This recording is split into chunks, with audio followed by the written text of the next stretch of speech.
ওমর এত মানুষ, অথচ মৃত্যুর সময় ওমরের হাল শোনো।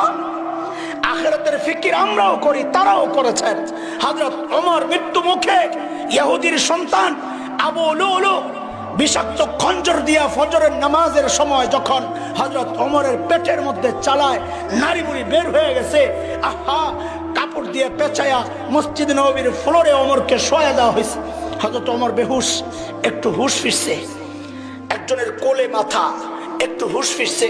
হযরত ওমর সাথে সাথে মাথাটারে জমিনের উপর রাখছেন। অর্ধ জাহানের শাসনকর্তা মাথাটা জমিনের উপর রাখছেন। জমিন কি পাকা? কথা বলে, টাইলস করা, মোজাইক কি ছিল? মাটি মাটি। হযরত ওমর মাথাটাকে জমিনের উপর রাখছেন, রেখে হযরত ওমর গালগুলা জমিনের সাথে এরকম ঘষতেছেন আর বলতেছেন, ওয়াইলুল লাকা ইয়া ওমর ইল্লাম ইয়াগফির লাকা রাব্বুক। ওমর, তোমার রব যদি তোমাকে ক্ষমা না করে তো তোমার জন্য ভয়ঙ্কর বিপদ অপেক্ষা করছে। ওমরের আখিরাতের এত টেনশন, আর আবু বকরের আখিরাতের টেনশন। হযরত আবু বকর নির্জনে চলে যেতেন দূরে, যায়া চিৎকার করে করে কাঁদতেন আর নিজেকে ধিক্কার দিয়া দিয়া বলতেন, ইবনে আবি কুহাফা, ও আবু কুহাফার বেটা, তুই মানুষ কেন হইলি? তুই মানুষ কেন হইলি?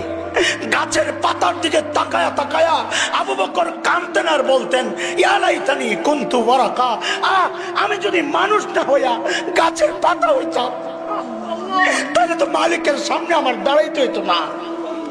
ওমরের আখিরাত নিয়ে এত টেনশন, আবু বকরের আখিরাত নিয়ে এত টেনশন। যাদের করা দরকার আমার মতো পাপীদের, তাদের কোনো টেনশন নাই। চেহারার দিকে তাকাইলে বোঝা যায় না মানুষটার আখিরাতের ফিকির আছে। কেন রে ভাই? কে তোমাকে গ্যারান্টি দিল যে তোমার মৃত্যুর যন্ত্রণা হবে না?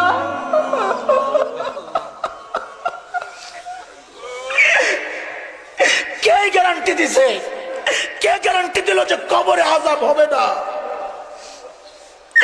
আরে ওমর তো গ্যারান্টি পাইছে ওমর ফিল জান্নাহ, আবু বকর তো গ্যারান্টি পাইছে আবু বকর ফিল জান্নাহ। তারপরেও তাদের এত টেনশন। তোমার কে গ্যারান্টি দিছে? কেন এত বেফিকির হয়ে গেছো? কে গ্যারান্টি দিছে যে মৃত্যুর যন্ত্রণা হবে না?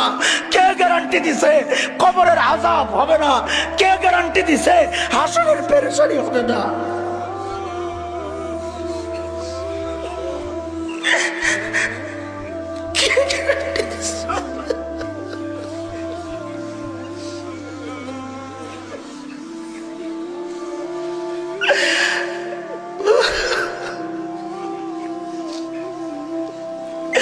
কে গ্যারান্টি দিল রে ভাই যে আমাদের জাহান্নাম থেকে মুক্তি পাওয়া যাবে?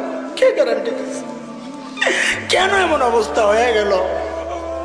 কোনো ফিকির নাই, চলছে চলছে চলছে, কোনো ফিকির নাই।